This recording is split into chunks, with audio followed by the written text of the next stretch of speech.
You take the blue pill, you will experience a review that is lackluster and done by someone who shills for the mouse. Or you take the red pill, and I can show you how deep an Ultraman Rising review can go. The choice is yours. Hello everyone, Hey guys! Hello, this is CB Ultra 768, and I am back with another Reviewing Reviewers, where I look at reviewers' videos on games, movies, and TV shows to see if they are actually good at their job. Today, I will be looking at two reviews for the film Ultraman Rising. One by a woman who goes by the name Mama's Geeky, who I know as Nut Gobbler from Mr. Grizzy's videos on Disney Shills, and the other by Thomas Jujubee, which will be my first time checking out one of his reviews. I will be comparing these two against each other to see how well they reviewed the film. So, without further ado, let's see what Mama has in her. Oh god! Wait, this video is only about 5 minutes long? You're really going to try to sell someone on this film with a 5-minute review? Okay, let's see what she's got. Hey guys! Today I'm really excited to talk to you about the new film Ultraman Rising, which comes to Netflix on June 14th. Now, I've got to preface this by saying I went into this not knowing anything about Ultraman. I don't know anything about the Ultraman universe at all. So this really worked as a great introduction for me. So for those who do, I don't know what's repetitive, what's not, but for me, I really was able to immerse myself in this world. I liked the world building, the character building. I feel like I got to learn a lot about Ultraman. Yeah, you learned a lot about this Ultraman, but that doesn't mean you know Ultraman. The character has had a rich history over the years, starting all the way back in 1966, and has continued to this day, with shows and movies that even take place in other universes, but still connect with each other. From what you are saying, you just watched this film and didn't even bother to do research to see the differences between this Ultraman and the original. For example, the color timer works very differently in Rising compared to how it works in Ultra shows. your heart rate is spiking. You know what happens when Ultraman gets stressed. No. Remind me again? Your color timer changes and you lose your powers. The tremendous energy Ultraman gets from the sun diminishes rapidly in Earth's atmosphere. The warning light begins to blink. Should it stop completely, it will mean Ultraman will never rise again.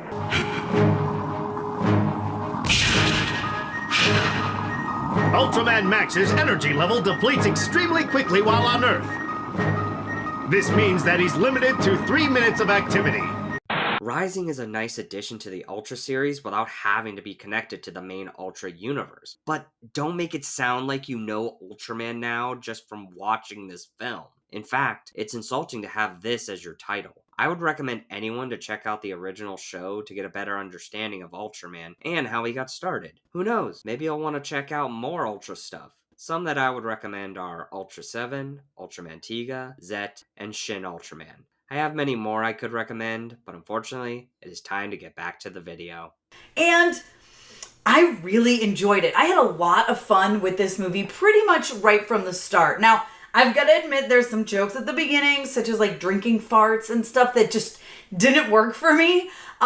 Kids, younger audiences are going to find it hilarious. I was just kind of like, okay, really? Like that's a joke? So there were some jokes that didn't land for me, but there are a lot that do. And those ones were kind of at the beginning, and then things sort of find themselves, kind of finds its own way, I guess I should say. Within the first 30 minutes, we start to really get there. Why assume only kids or younger audiences will enjoy those kinds of jokes? Every person is different and will have a different reaction. Why leave adults out? There could be older people that may like that kind of humor. You don't know. Also, why not go into detail about why those jokes don't work for you? Or, even better, don't bring it up if it is not that important. Since then you say eventually the film starts to find its way. Could you next time elaborate on that? Are you still talking about the jokes or something else? I don't understand what you mean when you say something like that. Which brings me back to why is your video 5 minutes long?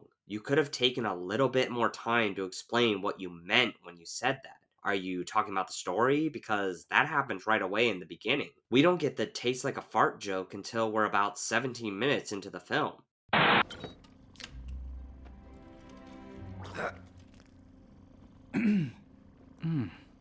This tastes just like a fart. And honestly, it goes by pretty quick, with only 2 mentions, and that is it. Again, I feel this could have just been cut out of your review, or you should have elaborated more on the humor, giving more examples about what jokes did and didn't work for you. There's a lot of adventure action sequences in this, and they're really good. The kaiju look amazing. The animation style is just absolutely stunning. I really, really enjoy that aspect of this. I think the animation is beautiful. Can you go into detail about it instead of just saying it looks good? Why not talk about some of the scenes in the film or certain details you may have noticed? One of my favorite details in the film is giving this Ultraman pupils and being able to see them move around in his eyes is really cool because usually Ultramen don't get expressive eyes like Ken does, which I feel if you do care about the animation of a film, you should be giving us a bunch of examples to help paint a picture for people watching your video if you're not going to use clips, which I don't understand. Why not just throw in a clip from a trailer instead of just keeping this one picture on the screen the whole time? It comes across as very lazy. And I really loved the relationship between Kenji and Emmy. I thought it was adorable. I really get, like, as a parent, I really get that vibe, right? Wanting to protect your baby, but also, like, wanting to push your baby out of the nest and, like, let your baby discover things on their own when they need to. Like, I have 2 kids who are, oh gosh, they are 11 and about to be 13. And so I get it, right? I totally understand where Kenji is coming from. And I really, really enjoyed just the almost immediate bond that he had with Emmy. And at least that Emmy had towards him. Well, no, they didn't have an immediate bond because at first, Ken wants nothing to do with Emmy. Yes, he does save her, but I feel he did it from what I would call a protective instinct since she is a baby. But at that point of the film, the only thing he wants to focus on is baseball and not deal with any other responsibilities. Over the course of the film, he learns to be more responsible and a better person for it. He also didn't do it alone. You make it sound like he did everything, even though he got help from Mina, got advice from Ami about being a parent, and got help from his father when Emmy got hurt, which is a big driving point in the film as well for their relationship. For bonding with Emmy, why are you comparing her to your kids? Yes, he does care for her like a parent in many scenes, and there are moments where she has human qualities in the way she acts, but she is still a kaiju. And when they do the training montage with her, it is more comparable to people finding and taking care of a baby wild animal to then train it to be sent back into the wild to survive. So you shouldn't have compared Emmy with your kids since they don't need to hunt for food to survive. There's another relationship in here that I don't want to dive into too much for fear of spoilers, but I did wish we got to explore his relationship with this person a lot more. And I feel like we didn't. I feel like there's a lot more story to be told between them, which hopefully we do see in the future. I also feel like there's a lot more there's a stinger here at the end, okay? Let me put it that way. And there's a lot more that we're going to dive into. Why not have a spoiler alert so then you can give people a moment to click off the video? Then you can just talk about how you felt about Ken and his mother's relationship in the film. Because that is who she doesn't want to spoil, even though you just did a bit of spoiling by saying there is a stinger at the end of the film. Which, yeah, she didn't get a lot of screen time, but I feel they had enough in this film to make us care about her and the relationship with her family. The reason I bring up the whole do a spoiler alert thing is looking at her channel, you can see she never even made a follow-up video to talk more about it free from restricting herself. So why not just talk about it now? For God's sakes, is it really that bad to push your video to 10 minutes or longer to talk about a film? Anyway, moving on. These were things that I was kind of hoping were going to be in this movie. I felt like I really wanted answers to certain things. But that being said, I'm not mad that they're going to do another one. And I feel like it probably honestly would have been too much crammed in here because the pacing is done really well. The villain is great. The villain's motives are there, which sometimes doesn't happen. There's great motives. They actually work with the overall theme of the movie, which again, I don't really want to get into too much. So I don't want to ruin anything, but what I will say is that it works really well, really worked for me. And although I wanted more from certain relationships in this movie, I'm not mad that we're probably going to get them later. And I kind of understand because it did keep things tighter. Yes, I am looking forward to seeing what they will do in a sequel for this film. I would love to see where the characters go from here and see Ken reunite with his mom. Oh, by the way, that was all a spoiler right there. Why would you mention that the film's sequel baits if you want people to watch this without knowing that?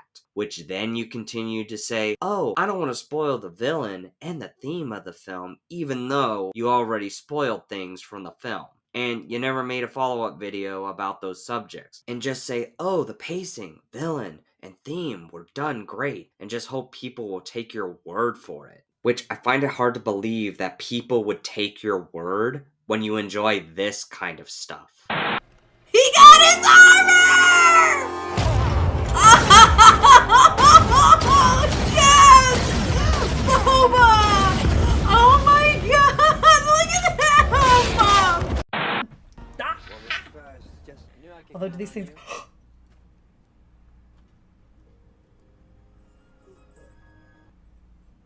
Close your mouth, sweetie. You look like a trout. Oh my god, so creepy. Oh, that image. He's gone. This is crazy. Oh. I feel like some... Oh, shoot. No.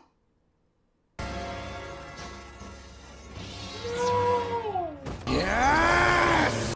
I have no name. But the Jedi like you might call me Sith.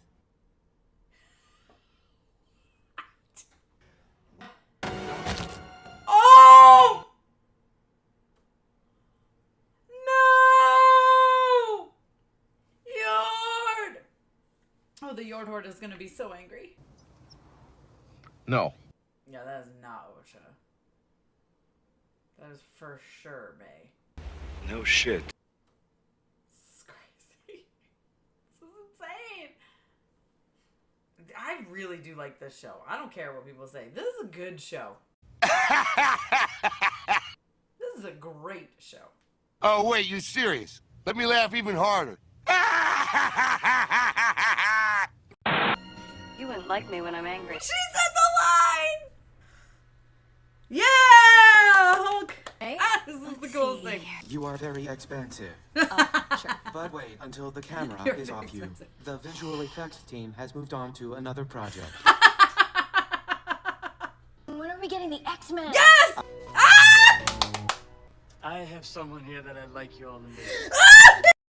It's gonna be his son! Oh, come on, come on, come on! This Oh! is my son. Oh, Scar! Okay! Ah!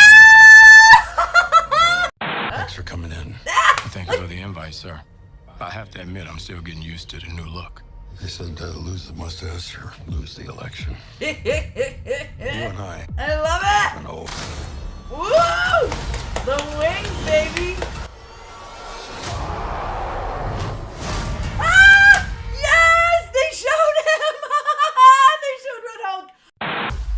Oh, yeah. Oh, she's taking after her sister. Love it.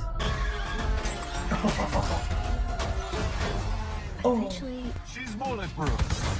What happened to bulletproof? It's bulletproof-ish. That's not funny. Ugh. I'm just glad this film is on a higher caliber than all that shit. Whereas it could have gone off the rails if they tried to shove it in, and that's maybe what happened, right? Maybe they decided to revise some of the writing and say, hey, we're going to save this relationship, at least the nitty-gritty of this relationship, for the future.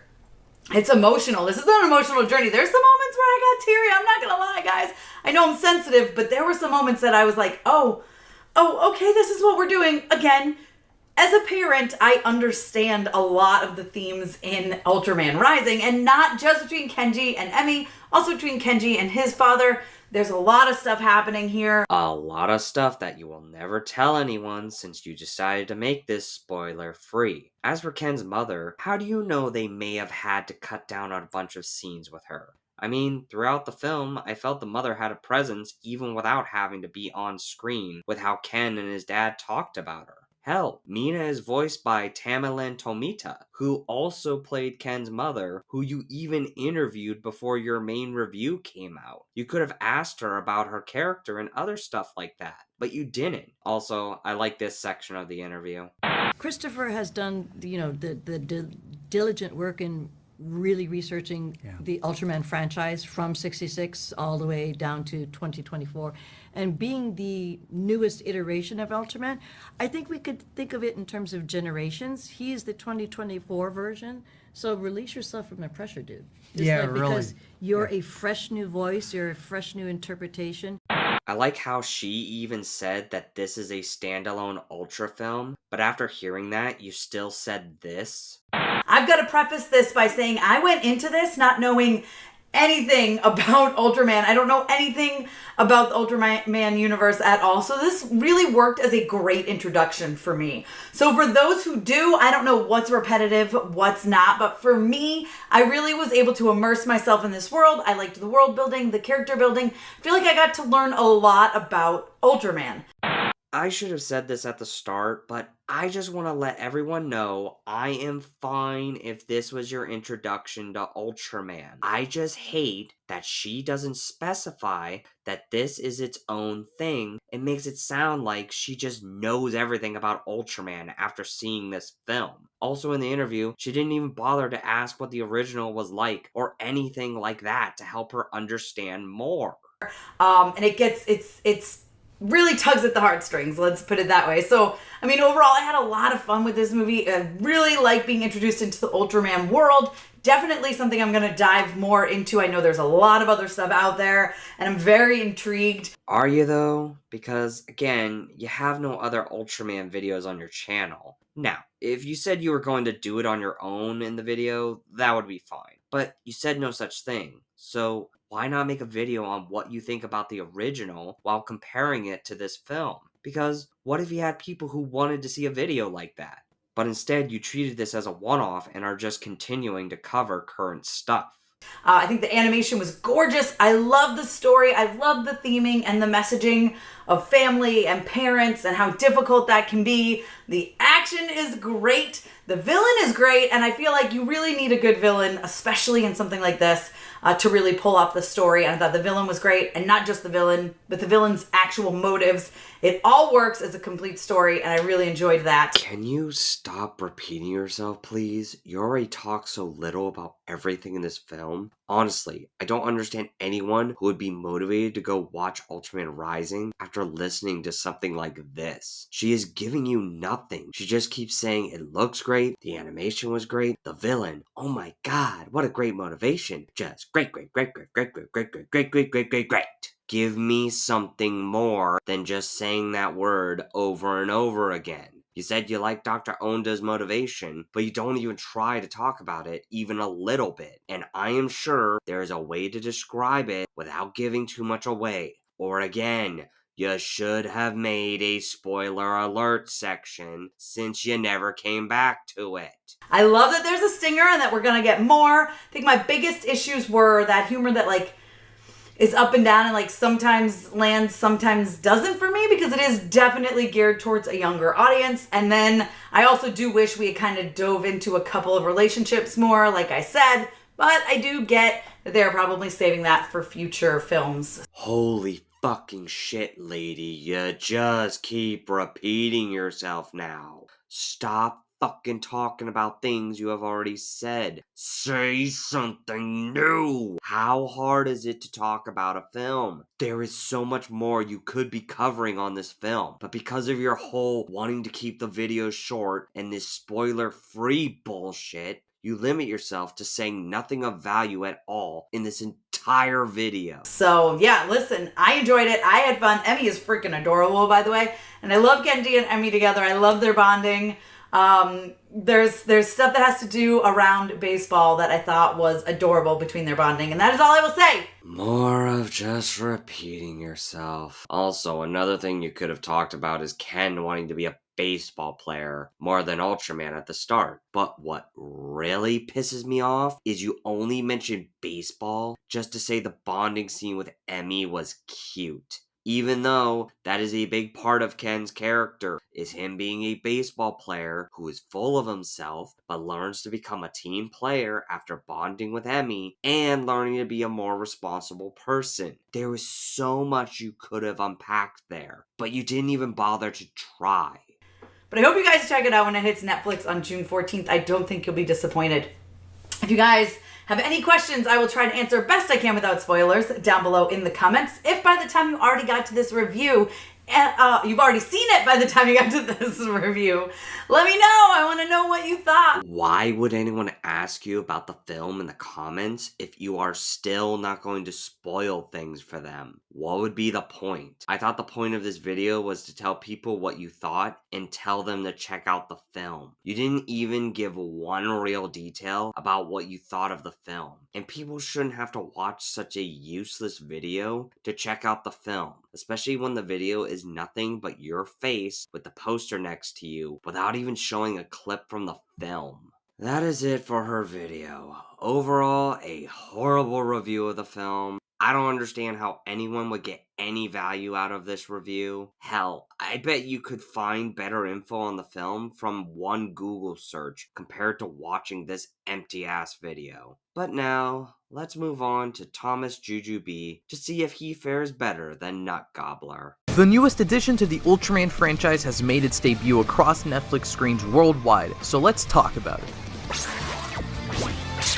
Hello everyone, it's Thomas Jujubee, and before I give my thoughts on Ultraman Rising, be sure to let me know what you thought of the movie down in the comment section. I'd love to hear your thoughts. Also, some of you might be watching this and haven't seen the movie or don't usually watch Ultraman, so I am going to do a spoiler-free part in the beginning, and then I'll tell you when I get into spoilers.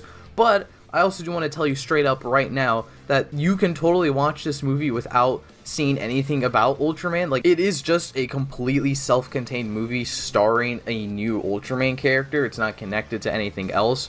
But if you do get interested in Ultraman because of watching the movie, here are some shows that I would recommend because I've seen them, and then you could go watch my videos on them after. Holy shit, this is already so much better. I mean, he showed clips from the film, has a fun little intro, and before even starting, gives people who have already seen the film a chance to leave comments to ask what they thought about it, instead of tacking it on at the end of the video like Gobbler did. And he even differentiates between the original Ultraman and this Ultraman, making it clear that this is its own thing. I like that he also gives some recommendations to watch the Ultra shows first, then go watch his videos he made on them, if the viewer would like to. And he lets the viewer know that there will be a spoiler-free and spoiler section of the video as well. Fantastic opening, I must say. I'm looking forward to hearing what Maury has to say about the film. Let's start with the animation. It is beautiful. Like, it's just an incredible movie to look at. I love, this new... For reference, I do watch, a lot of movies. Here's my letterbox if you're interested. I am kind of, I've seen a lot of these newer, new animation style movies. But, this one might be my favorite of those new animated styles because it's just... if you pause on a frame, you can see they've got, this kind of comic book texture on all the characters and the stuff. They're not just straight 3D. I mean, they probably are, but there's a unique texture and it looks really cool. And then as an Ultraman fan, it's really cool to see Ultraman as an alien with actual metallic skin, kind of like Shin Ultraman, but a completely different style. Especially too, one thing that I noticed in the first trailer is Ken's Ultraman has animated eyes. You can see the pupils move, and that's really cool. But I also like they didn't sacrifice a moving mouth. It still looks kind of like a guy in a suit, but there's a bit of humanity in there that you can't usually do. Also, Ken as a character, the animation of him as a character is so realistic. There's a lot of shots where you can see he's shaking his leg or his knee up and down, and that blew my mind. You don't really see that kind of super hyper realistic motion in a lot of animated stuff. That's just something people do. I know people that do that. I do that. So seeing an animated character do that was really fascinating. Described many examples of the animation in the film, not just the details on Ultraman, but also for Ken as well, which is really interesting to listen to instead of... The animation style is just absolutely stunning. I really, really enjoy that aspect of this. I think the animation is beautiful. He even showed examples to give the viewer a better idea about what he is talking about, which was very nice to see because, yeah, I didn't even know about that detail on Ultraman's skin, having a bit of a comic booky texture, which is a really cool detail to point out. He even mentioned the eyes, which it is such a simple detail, but Mama's Geeky couldn't even give that a mention, and instead gave such a lackluster description about the animation. As for the actual story, I did love how unique it was for the Ultraman franchise, so I think it'll be pretty easy to enjoy if you haven't seen anything Ultraman, at least compared to the shows I've seen. Like, the world is so unique because the defense team is straight up the antagonists, and then the legacy storyline with Ken's dad and then Emmy and the themes of family are very distinct. Like, we just had an Ultraman father captain character, but it's very different from the way this movie approaches being an Ultraman father, and even the way the kaiju are treated is very different to like the modern stuff. Like, they're very pro kaiju in this movie. Not to say the other, like, even Blazar is not anti kaiju, but like there's definitely, like, this one doesn't really prioritize let's kill a kaiju, which is very fascinating. I like that he is giving small details about the film itself and how the defense team and kaiju work in it. I don't even see these points as spoilers since he already figures people may have seen the film already, or if not, these aren't major story spoilers since this is stuff that can be seen in the trailer. Biggest complaints are just kind of minor, and it's that, like, I feel like some of the backstories are a little too vague, but they're a little too important to the plot considering how vague they are, so I was kind of wondering if they'd get more explanation throughout the movie. I also do think the villain is just a touch weird. He is probably my least favorite part of the movie. I won't say much because I didn't even really know who the villain was. I avoided a lot of the trailers. I'm okay with this section since he probably doesn't want to say much until he gets to his spoiler section, but I imagine he is talking about the mom, which I will agree because all we learned was she vanished in some kind of accident. We don't get too many details on that, but hopefully we will if they do a sequel. I'm looking forward to hearing what little problem he had with the villain because I have a feeling we will be in agreement about what it is. All the other characters are excellent though. Ken is like easily to stand out. Like, you can kind of predict his exact character arc from the first couple of scenes he has, which is a little weird, but like his actor, the way they animated him, there's so much charisma. I need to start dressing like him. It's so satisfying to watch his character arc unfold, and he's a badass. I think that's pretty cool. I agree. As I said before, Ken's arc is to become not just Ultraman, but to be a better and more responsible person who cares for others. I really enjoyed the arc Ken went through because I feel it's rare to get an Ultra protagonist who was so self-centered, which for me made the film even better when he starts to connect with others and reconnect with his dad through the responsibility of taking care of Emmy. It's like he is an actual fucking character compared to most protagonists we get nowadays in films. No. Emmy is adorable. I don't know if anyone watching me has kids, but like, Emmy's like the easy child character, like they'll attach to her. I think that's funny. The dad also, I wasn't expecting him to have like such a large role in the story. That goes for the entire movie. Like, there's so many pleasant little surprises that I didn't know were in it. I'm gonna stop here. I don't want to accidentally spoil anything else, so I'll just say, watch the movie if you're interested. It's on Netflix, and you won't regret it for sure. I mean, maybe you will. Spoiler time! I appreciate he talked honestly a lot more about Emmy and Ken's dad compared to Mama's Geeky. But yeah, overall a really good spoiler-free section. I like his humor as well. He just comes off as a very charismatic person, though it does help that he has actual knowledge on the subject he is talking about. Now, on to his spoiler section. Let me start with Ultra Dad, Ken's dad, because once again, like, the marketing mentioned that Ken's dad wasn't Ultraman, but I wasn't expecting, like, I don't think he's in the trailers, especially not as Ultraman. So when the movie opens and he's just Ultraman right there, I'm like, oh, okay, that's what we're doing. That's really cool. And, like, I love that they designed him to look like Ultraman, the original Ultraman, but it's like a little stylized because of the animation. Like, I think he has the blue eyes, which original Ultraman doesn't have. That character design in this movie is very distinctly like looks like a man in a suit but still alien, while Ken's Ultraman form is like inhuman. Yes, it was a nice surprise that Ken's dad was an Ultraman. I remember seeing his character in the trailer when Ultraman was flying, which made me laugh because when I first saw that, I was like, who is that dangling from Ultraman? I appreciate how he is comparing the designs of Ultraman in the film to the original. Very good stuff. Because for me, if you're going to do a review on something, make your points interesting and provide details to help get your points across. So this implies that like the Ultraman, at least in this universe, the Ultraman physique is based on the human physique, right? Because even when the dad gets a beard, now his Ultraman form has a beard. So like if Ken stops playing baseball and gets fat, does the Ultraman form get fat? Because I assume the abs are there because he's a sports player. Like he probably has abs.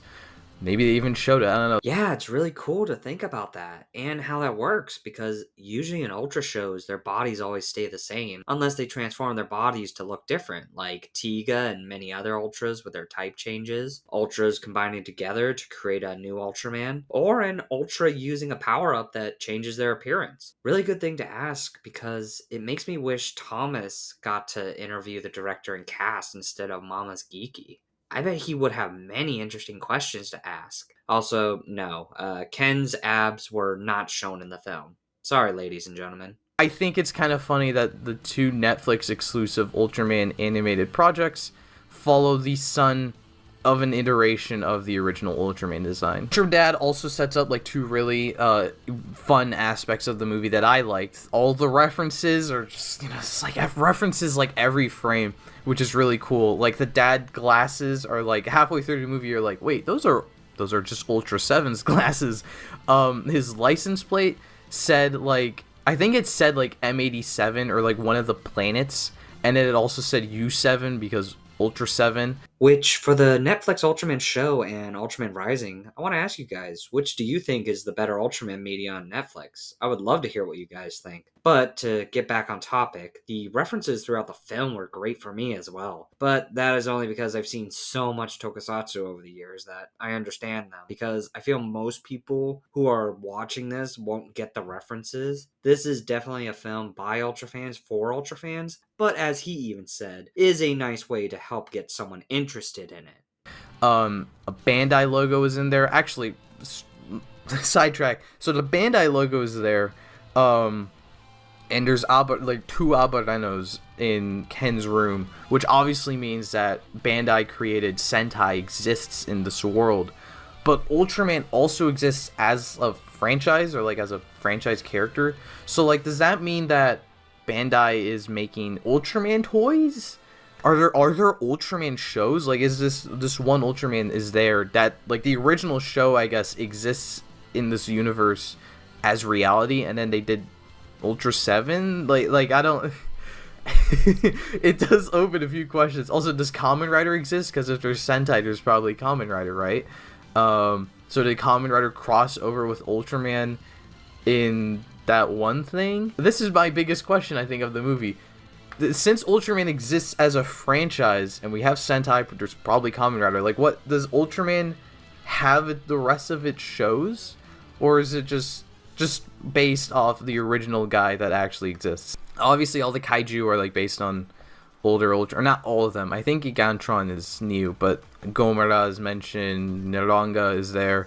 The defense team is not the original uniform. I forget, but like it is visually you look at that and you're like, oh, that's something like from one of the shows. And I think it's like two random ones like combined.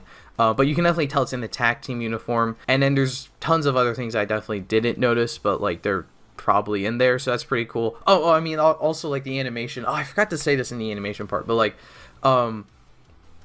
when Ken is like angry and they have like the spiral effects in the back, like the original titles, that was really cool. I really like that stuff. Just adds like how beautiful the animation in this movie is. Sorry to have that go on a bit, but honestly, I just like listening to this guy. No complaints here about what he is talking about. Yes, it does sidetrack from the review a bit, but it is a fun concept to think about.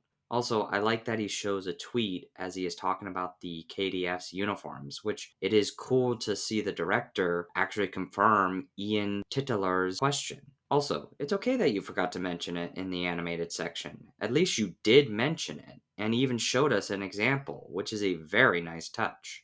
And then the other thing I mentioned, Ultraman just exists as like a public figure. There's merch of him. One of the daughter characters just has an Ultraman mask. Ken has a figure of Ultraman that like he holds when he's talking about Ultraman. And like I think that's really like fun. Like it's interesting to have like Ultraman exists in this world, but there's still Ultraman merch. Like he's still that kind of like a character. So it kind of establishes this world's tone in regards to these like superhero antics, I guess, for lack of a better word. Like the old woman like chastising Ultraman, which I think is also a reference, but I don't know what it is. And then the dad has like a whole little conversation to Ken about how the color timer works. And that part too like kind of blew my mind because we never really get like two Ultramen talking about the logistics of being an Ultraman, I think. I mean, not to what I've seen. This is just straight up, he's like, oh yeah, here's something you should know about being Ultraman. Like, I thought that was really cool. Well, I would say, though, about Ultraman being used as merchandise in their world, that doesn't surprise me at all. I mean, he has been used for merchandise in other Ultra shows and films, like when they show kids wearing Ultraman masks and playing. Another example I go to is Godzilla, because in Godzilla vs. Hedorah and Final Wars, even though these are monsters who destroy cities, toys have been made of these kaiju in those worlds, which I always find funny in that context of, oh, let's make some money off these kaiju that attack us, and the fact people actually buy them. It's interesting to me. He also explains to Ken at one point that, like, as Ultraman, their job isn't just beating up kaiju, but, like, protecting everyone, including the kaiju. And I thought that was quite fascinating, too, because usually it is, like, I mean, there's Ultramen that don't just always kill kaiju. But I thought it was pretty cool that in this specific movie, like, they are like, you don't really want to kill them unless you have to. And I thought it was interesting, but that one element is kind of what makes that where the one problem I have about the movie feeling too vague happens. And it's basically like the beginning fight with Gigantron. First of all, what kind of name is Gigantron for like a flying kaiju? In that first fight, it kind of seemed like they were setting up a tragic event with the dad dying as Ultraman, and then that's why Ken moves to America with his mother, and I thought then the movie would build off that plot. But no, the dad lives, and then he kept being Ultraman for the 20 years afterwards. But then Gigantron shows up later, and everyone's like, it's Gigantron! So, like, what happened in that fight? We don't see what happened. Did he just beat Gigantron and he flew away? And then, but Ken and his mom were like, oh, we're out of here. Like, why? What was so horrible about that fight? And, like, what's so bad about Gigantron if you manage to defeat it? Like, it doesn't seem like...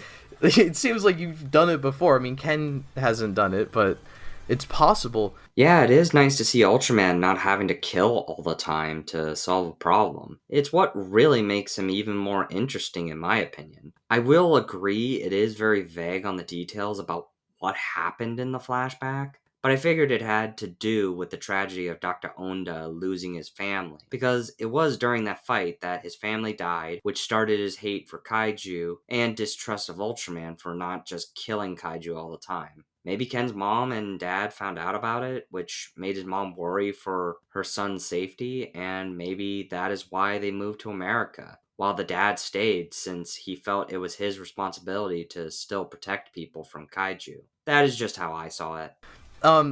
Another thing I was wondering too are like kind of the logistics of Ken being Ultraman. Just because like I can get that, like, I guess Ken's dad, actually I think the director confirmed that the dad is from the Land of Light, so he is straight up an Ultraman. So then it makes sense if he had a kid, he could also be Ultraman. So it's a little kind of unclear what the whole thing with him coming to Japan to take over as Ultraman is like. Because they say, like, Ultraman was protecting Japan for years, then he took a break for a few months, and now Ken is the new Ultraman. So I think the implication is, like, the dad just got hurt or injured, can't do it anymore. But they don't really address that. Actually, no. In the scene when Ken blows up at his dad, he says this. Then you get hurt. Can't hack it anymore, and I get to come back and clean up the mess you made as da-dun-da-da, Ultraman. Which I only did because Mom begged me. See? They said he can't fight anymore due to an injury. We see him with a cane and the way he was walking in some scenes, giving the reason why Ken had to come and protect the city. Yes, he does become Ultra Dad in the end, but I felt he had enough recovery time, and since his dad is a full-fledged Ultraman, I believe he was able to survive the explosion due to his Ultra powers. An example of something similar happening to another Ultra is in Ultraman Leo, where Dan Moriboshi, who is Ultra 7, got injured in the first episode of Leo and led a group called MAC to protect Earth since he couldn't transform anymore. When MAC and its space station were destroyed by a saucer beast, Dan survived when it exploded, and is still around to this day. That is the one mistake I see in this review so far, but he is doing a really good job. Just maybe you should have rewatched the film to get the full context of what happened with him, and either cut it from the review or re-record and explain why Ken's father couldn't fight anymore. And the mom's death is very vague too. Like, I get seems like they're saving that plot for a sequel, but like it's kind of weird how they're they're trying to say like, oh, maybe she's disappeared and they were looking for her, but like, so what happened? Did she just leave the apartment and get sent to space or whatever, and then they just thought she died because she didn't come back or whatever? Because it seems like Ken left her before she died, so I guess she could have just disappeared. I don't know, it's very weird. I agree. They leave a lot of unanswered questions about what happened to her. And from what I researched, it says she disappeared in an accident. Which I hope if this film gets a sequel, I would like it to start from Emiko's POV, on the day she disappeared to show us exactly what happened, because when I first watched this, I thought she went on a space mission and disappeared. But now I would just assume there was a kaiju attack, she went missing during the attack and was maybe saved by an Ultraman without anyone knowing. But that is just what I think may have happened. Great point to bring up as well. I like that Thomas is not just praising the film the whole time, but is also questioning and pointing out certain things he wanted more expanded upon, which is very nice to see. Also another thing too, that we learned from online is apparently she founded the KDF. Now this isn't really a problem, but it is just like, so apparently there's all this other backstory. The mom founded the KDF with the dad or something like that. And then the Ultraman worked with the KDF as Ultraman. I guess at some point in this universe it was just like normal attack team Ultraman with a guy being like, oh, guys, explosion, blah, and then Ultraman appears out of nowhere. I wonder what happened. I guess it's implied that just happened in this universe, but none of that's said in the movie. It's never said that she was like running the KDF or anything like that. And again, it's not something that the movie needs, but it's something that I'm like, that sounds like something you want to include, especially too because I feel like it adds like this whole extra like layer to the movie where it's like, it is like, what if we took one of these Ultraman shows that airs now and we moved forward like 20 years and the main character has a kid now and he's not active as Ultraman? Like, that's really interesting. And the movie does do that, I guess. It's just like, it kind of would have been nice to be like a little more explicit with that. True. Because for me, I just thought they both just worked for the KDF back then. I had no idea she formed the group until I researched it. I would have loved to have seen what it was like for this attack team to work with Ultraman, and all the things they went through together to just then turn on Ultraman after the fierce battle with Gigantron. Like, did they value the lives of kaiju just like Ultraman until that fateful day? I almost wish they did what Ultraman Arc did, where we learn Yuma, the protagonist of that show, has been bonded with Arc, and we don't get a flashback to how he met Arc until episode 3, to where then we see everything in the past before jumping back to the present, which took place after episode 2. I feel they could have done something like that from Professor Sato's POV to show what Emiko was like and maybe how they met. But again, maybe in a sequel they could explore that to give some more insight on Emiko and her work at the KDF. Really great point to bring up, Thomas. Okay, the bad guy, which I said was my least favorite part of the film, Dr. Onda. Now, he's not bad. I say he's my least favorite part, but I say that because it's like, there's like things that I think are weird about him. But he is like a perfectly, honestly, a great villain too. Like the concept, first of all, the concept of the Ultraman attack team just straight up being the bad guys is awesome. Like the final battle of the movie is Ultraman working together with two kaiju, just normal kaiju, to defeat an attack team kaiju fighter, which is not being mind controlled. The bad guy isn't like corrupt in a way. He's wearing the attack team suit, like the main guy's wearing the thing that the main heroes usually wear in the shows.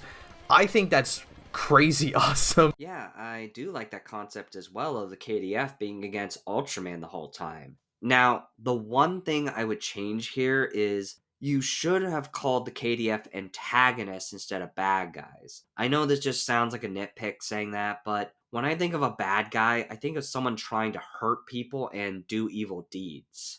In this film, the KDF only go after Emmy and Ultraman, believing what they are doing is the right thing to do to protect people. Again, not that big of a deal, but I feel that should have been changed to fit how to actually describe Onda and the KDF. The only scene that breaks that rule they have is when Dr. Onda decides to kill himself by blowing up the mech, which will put innocent people in the crossfire. Also, that mecha design is pretty sick. Like, it's kind of ridiculous, but it's also pretty awesome. I do quite like it. So, like, his motive makes sense. Like, Ultraman fails to defeat a kaiju, and then it kills his family. So, of course, like, he wants to kill Ultraman and the kaiju, or all the kaiju. It's just weird to me because that fight was so vague, and we don't know what Ultraman did to defeat Gigantron. It doesn't feel as compelling as it should be, because I'm like obviously Ultraman, he didn't save his family, like that makes sense, but it's like if we see like a scene of him seeing Ultraman trying to protect Gigantron or something like that, and that kills the family, then it's like, yeah, I mean, it makes sense you would get angry at Ultraman. But if it's him just trying to kill a kaiju and then his family gets caught in the crosshair, like, sure, you would hate the kaiju, but then it's like, Ultraman was trying his best. I wish you talked a bit more about the mech. I would have liked to have heard what things you liked and disliked about it. As for Dr. Onda hating Ultraman, I think no matter what Ultraman did, he would still hate him. I mean, it's his family, and at that point in his life, he thought Ultraman could protect them. But when he failed to do that, it pushed Onda over the edge to never rely on Ultraman to protect anyone. Which, judging by how Ken's dad handled kaiju, he probably was trying to fend it off and try not to kill Gigantron, since he never wants to kill unless he has to. Which pissed Onda off, blaming Ultraman for caring more about kaiju than protecting people, which in his case was his family. So yeah, I feel he had every reason from his POV to not trust Ultraman anymore, to even try and kill him in the end. I also feel like he's like maybe too good like as a dude, because like he's like that whole scene with the one captain guy, he's like, do you have a family? And I thought, like, is he gonna fucking kill this guy's family? And he's like, no. He's like, you should go home and be with your family. And then in like the final battle, he's like, everyone evacuate, I'm just going to kill myself to try to kill Ultraman. And it's like this interesting juxtaposition where I'm like, he's trying to kill Ultraman and Emmy, so he's like bad obviously, but like he's looking out for his employees. He's like, he's not crazy, he's just like really angry. Well, first off, why would you think he was gonna kill that captain guy's family? Which, I get where you're coming from, because sometimes there is that scene in a film or show where the bad guy asks that before doing something terrible. But still, in this film, you should already know that Onda only wants to kill kaijus to get revenge for his family. I just find that funny you thought he was gonna kill that guy's family. The scene when he sent his people away so they wouldn't get killed, I loved that because I was like, wow, He is grief-stricken about his family, but he is not willing to sacrifice his own people for his revenge, but hopes that even when he dies, they will continue to keep the KDF alive without him. Though now we come to the one scene I did have a problem with Dr. Onda as a character deciding to do this. But then in the last like 5 seconds, he's like, I'm gonna blow up everyone with this bomb.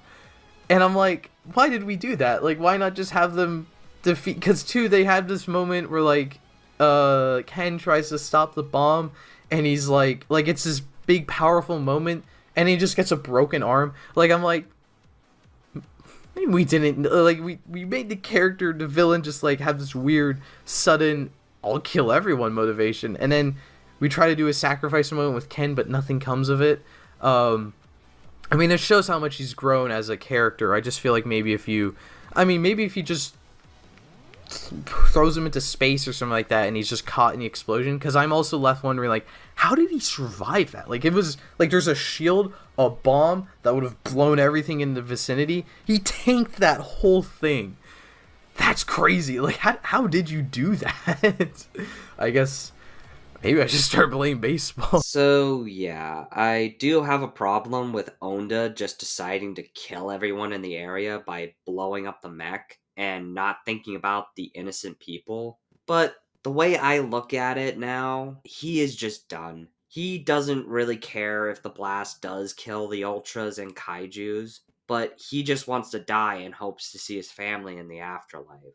I would agree Ken should have taken the mech to space, but if you remember during the battle, his shoulder got messed up, so maybe he wasn't strong enough to lift it since he was hurt and went with the shield option instead. Also, him surviving the blast, I will say as well, is pretty amazing. But, I mean, he isn't the first Ultraman to survive a crazy blast before. Because in the Ultraman Tiga and Dyna movie, Dyna gets blasted with the Neo Maxima cannon, which devastated an island, and he survived that with only minor internal injuries and didn't even break an arm or a leg. So far, there are some minor fixes you could have done in your video, but overall, still a really good video thus far. My other big nitpick, I'm not the biggest fan of like the montage scene in the middle. I know the whole idea is like Ken starts connecting with Emmy, and that's what causes him to become more of a team player on the Giants. But I would have liked like one scene maybe of Ken starting to drain the teammates after training Emmy, and then you start montaging through. Because right now it's like it hits a montage. I'm like, oh, this is like important character stuff. That's just gonna be a montage, I guess. Also, just having him play on the Giants is an incredible gag. Because there's a couple lines of there's one line of dialogue where the coach is like, you don't know anything about being a giant, and it smash cuts to Ultraman fighting, and I'm like, that's fantastic. That's really funny. Yeah, I can agree that we only get a few scenes with Ken as coach and the baseball team, but we never get a scene of those characters starting to connect and respect each other. It kind of just happens. I would have liked that as well. You even could have had a scene of Ken apologizing to his coach for his selfish attitude he had when they first met and develop them into a friendship. It would have been nice to have a scene like that. The joke that they do with the coach, yeah, I thought that was great as well, but if you think about it, that joke is also describing what Ken is going through being Ultraman at the beginning of the film, with him being an actual giant who still didn't understand what it means to be Ultraman. That is at least what I got from it when looking over that scene again, which for me I think is a really cool detail. like my couple of little nitpicks are just a couple of little nitpicks. I really loved watching the film. Like, you can really tell how much care is put into everything, and like these issues are not problems with the storytelling too. Like, it successfully tells its story very well, and that's definitely my favorite part as well too. Like, the family like storyline here is so beautiful, and it's crazy how like every part of this movie kind of plays into that. So we obviously got Ultra Dad and Ken and Emmy. And then we have Emmy and Gigantron. Then we have Ami and her family. Dr. Onda is like, Captain, do you have a family? Yes, I do. I wonder if this movie is about family. Ken and his mom, she dies, and it's about like moving on from a family member too, and reconnecting with a family member you've grown estranged with. Like, there's a lot of, it's not just like this movie's about family. Like, there's a lot of things it does with family, which is great. Even even adoptive families, I guess, with Ken and Emmy. For the most part, I don't have a problem with his issues with the film. He does bring up some good points, but he also did bring up some points that could have been fixed and then put in the video, as mentioned before. Also, that weird cut that happened was a bit oof. But overall, at least your video has a lot more going for it compared to Mama Geeky. The fact you even mentioned a theme and went into great detail about it from this film is already a whole lot better than her nothing burger of a video. And even, I don't know, maybe this was just me, but Mina the robot, which was one of the best characters in the movie, by the way, she is, actually, let's just take a moment to, acknowledge that Mina was really great. I liked Mina's character. To me, it kind of felt like they were trying to do a thing with like Mina and Ken, or like both Emmy's mother or Emmy's parents. I guess I guess they did straight up acknowledge Ken as Emmy's mother at one point, so. I liked her as well. I loved the scene where Ken doesn't want to take care of Emmy and Mina starts to get mad at him, which was a really fun scene. And throughout the film, she is really great, especially with her voice performance, where she isn't just like a standard robot. She has a large range of emotions throughout the film, which I really like for giving her a personality. And as said before, the fun fact of her being voiced by the same actress who was also Ken's mom, which if you think about the scene when Mina is destroyed, it makes it that much more upsetting that you could say he is losing his mother again. I know the characters never mention that in the film, since Mina is her own character, but it is just fun to think about something like that and the theme of family throughout the film, to where even though she is a robot, she is just as alive and is an important part of their family as anyone else, which I really enjoyed. There's this really interesting parallel with Dr. Onda losing his family, and he just becomes bitter and tries to kill Ultraman because of that, while Ken loses his mother, and he also becomes bitter, but then circles back around to being a good person because of family with Emmy. So I guess, I mean, Dr. Onda had Emmy, so it's like if he wasn't such a bitch, he could have Emmy could have helped him become a better person, I guess, is what the movie is kind of saying. Yep. The parallels in the film I thought were really good because Ken and Onda were in the same mindset of, as you said, bitterness. But Ken at least had not just Emmy, but he also had Mina and his dad to help him through it and reconnect with them to become a better person. While Dr. Onda had nobody to that level and just let his grief drive him toward his goal of revenge. I thought they did a really good job conveying that. Also, I do like the joke you did with Onda and Emmy.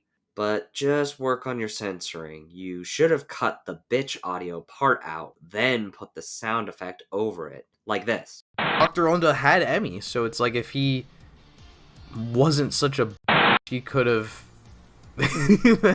But other than that, the editing for this video is nice and simple compared to Mama's video of no effort. Has anyone seen the Emmy toys? Like the vinyl? Like, she always looks like she's like dead inside. It's really funny. Why are we still here?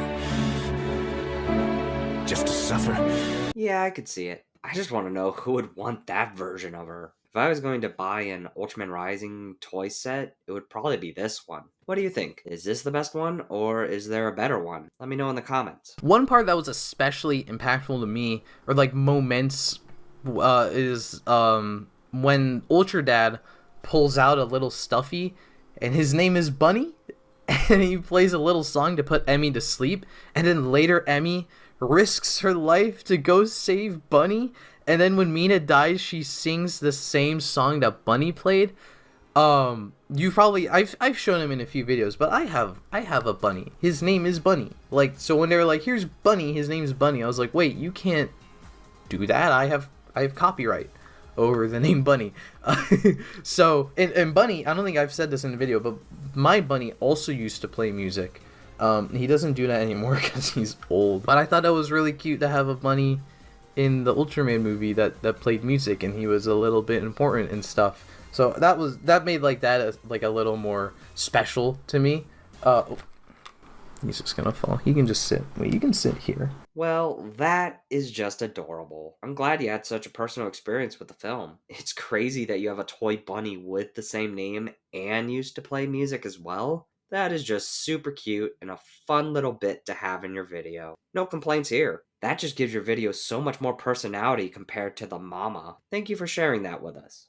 That's the great thing about this movie. If you're an Ultraman fan, you get like awesome Ultraman stuff. If you're not Ultraman, you get this wonderful family movie with a bunch of messages and stuff. Whether or not you're a kid, or if you're a kid, you get cool Ultraman stuff too. So I guess there's that. And if you're a parent, blah blah blah. I feel like there's a lot that like I haven't touched on because I don't know. I feel like there's a lot in this movie. I don't want to drag this review out because I'm a little late talking about it. What can I say? It is an incredibly made movie, a beautifully made movie, probably one of my favorite movies of the year. At least, I mean, what are we, 6 months in? So, I mean, it's definitely probably one of my favorite movies right now of the year. I do love the fact you mentioned that this is a film that can be enjoyed by not just Ultra fans, but also people looking for a good family film. Which I happily agree, though I would say it is a bit dark at moments with characters getting their limbs broken, but yeah, other than that, I hope more people will learn about this film and try to go watch it. It's an overall great experience in my opinion. So me and Bunny are left with 2 questions after seeing the movie. 1, where's our sequel? Or sequels, plural, because apparently they want to make a multiple, which is great, give them all the sequels they want. And then 2, when is Ultra Dad and Ultraman Rising appearing in Ultra Galaxy Fight? Because that's just what they do, right? They just bring in random characters. They'll give them 2 suits. They'll give them like unique names, not just Ultra Dad and Rising. Or you could just call him Rising. I wouldn't be opposed to his actual Ultraman name being Rising. Yeah, I hope to see more from this universe of Ultraman. I just hope they have really good writers who can tell an even better story, but still keep the core values from this film. As for Ultra Fight, if anybody doesn't know, it is a series of videos made by Subaraya Productions that you can go watch on YouTube, and in it is a bunch of Ultras from past shows that guest star in it, which I would love to see Ken in that, but I do have to wonder how would they bring this Ultraman to live action? They would have to get someone like Robert Barbarakasi, sorry if I said that wrong, who played that dumb weird alien baby in Romulus to pull that off. But anyway, the last few seconds of his video is just an outro, so that is it for his review.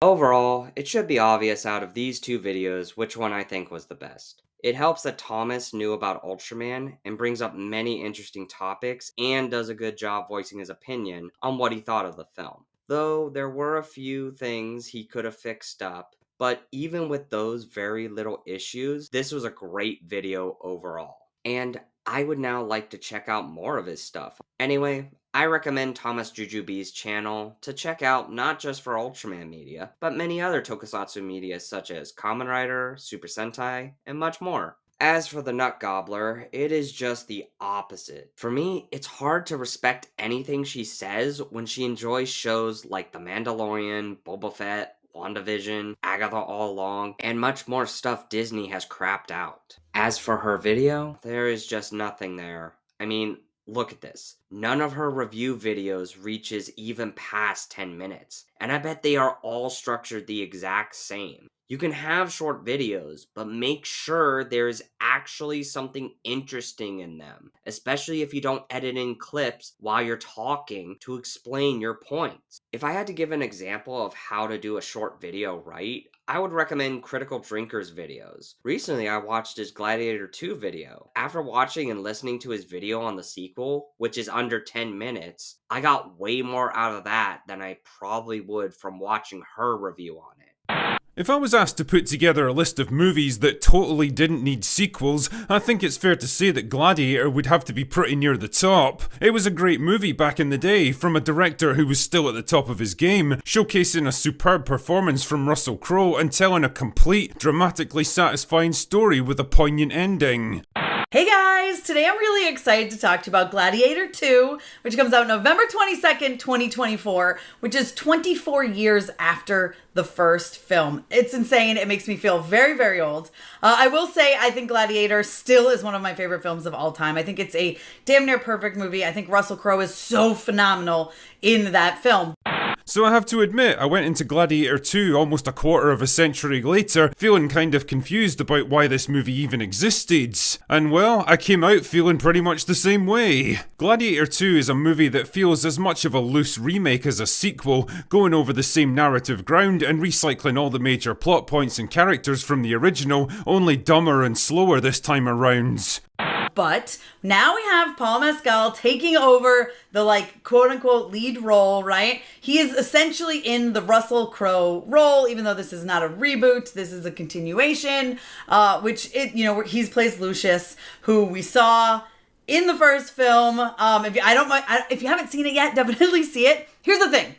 A lot of people have asked me, do you have to see the first film before you see Gladiator 2? You don't have to, but there's going to be a lot of moments that mean a lot more to you if you have seen the first movie. So I definitely think you should. And the result is a clunky, meandering kind of film that's actually shorter than the original but feels longer somehow, bloated with far too many characters that aren't especially well developed or interesting, and a plot that just doesn't know when to end. They do give you a quick rundown of who Lucius is and what's kind of been going on since then, and even what happened with Maximus. They explain that to you, they gloss over it. It's not in-depth discussed. So I do think you'll get a lot more context, obviously, if you check out the original film. Plus, it's a fantastic movie, so you definitely should check it out. But move past that. Let's get to Gladiator 2. Is it a perfect movie? No, this is not a perfect movie like its predecessor. It's a good movie. It's definitely an entertaining movie. You will be entertained. No pun intended. Shut the fuck up, bitch! The movie's set 16 years after the original. Rome's now ruled over by two emperors, both of whom are either mad or retarded or something, and their obsession with military conquest means that the empire is slowly collapsing from the inside as hunger and discontent takes its toll on the population. The action sequences are epic. It's just insane. Paul Mescal is so good in this. He really is, especially there's a couple moments where he gives speeches, because of course he does, because they're taking that from the first movie, but it works and it's done really, really well. Anyway, this is where we pick up with our main man Lucius, the kid from the first movie, who's living in North Africa under a new name with his hot wife. Unfortunately, it all goes wrong when Pedro Pascal and the Roman army show up to spoil the fun, and before you can say et tu brute, his wife's dead, the city's fallen, and Lucius has been shipped back to Rome as a slave. That's when he runs into Denzel Washington, who takes a liking to him and trains him up to be a gladiator, on the promise that he'll deliver Pedro Pascal's head if he wins enough matches. Everyone in this movie is good. Pedro Pascal, so freaking good. He's phenomenal in this movie. I almost feel like he's a little underused, if I'm being completely honest. But the star of the show really is Denzel Washington. Everyone is great in this movie. There is not someone who is bad in the film, okay? But Denzel Washington, man, he's just on a whole other level than literally everyone else in this movie. I mean, no surprise. Denzel Washington, what? He's the best part of the movie. I mean, he's phenomenal. He's so good. He brings his A game to every single scene that he is in. It doesn't matter if he's at the forefront of the scene. He's fantastic. He's just captivating. He's charismatic. He's just so good.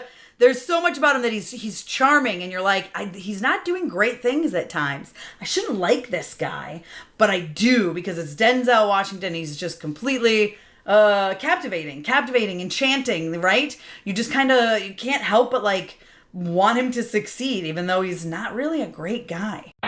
Meanwhile, Pascal himself is getting sick of the emperors and all their shit, so he plans to stage a coup to depose them. This all seems very familiar. Then Connie Nielsen gets involved because Lucius does the soil thing that Maximus did in the original movie, so she realizes he's actually the son she sent away into hiding 16 years ago. No way! Wow, what are the odds, eh? And then, of course, you have the two emperors, which is, listen, Joseph Quinn is so good. Again, little underused, not a lot underused, little underused. Would have liked to see a little bit more focus on him, but I understand. Like, listen, this is a 2.5 hour long movie. It's my main issue is it is too long. It definitely could have been cut down. A lot of the CG is not great. There's certain visuals that are not wonderful. But the action sequences are just so good, and the story is so intriguing and captivating, and Denzel Washington is just so good that those really rise this above. And I say it's a good movie. It's not a great movie. It's not a perfect movie, but it's a good movie. It begs to be seen on the biggest screen possible because it's an epic, big, massive film. And I really, really enjoyed my time watching it. See? She says nothing of value while you have Drinker here just lays it all out for you, going into detail about the characters, the plot, and the film overall. That is why I personally would not recommend any of her reviews, since they are so shallow. Well, anyway, thank you for watching, and I'll be sure to come back with another Reviewing Reviewers next time. Until then, though, I hope you enjoyed the video, and have a great day. Take care now. Bye-bye then. I loved being a witch. No, she's dying. Stop fucking crying, bitch!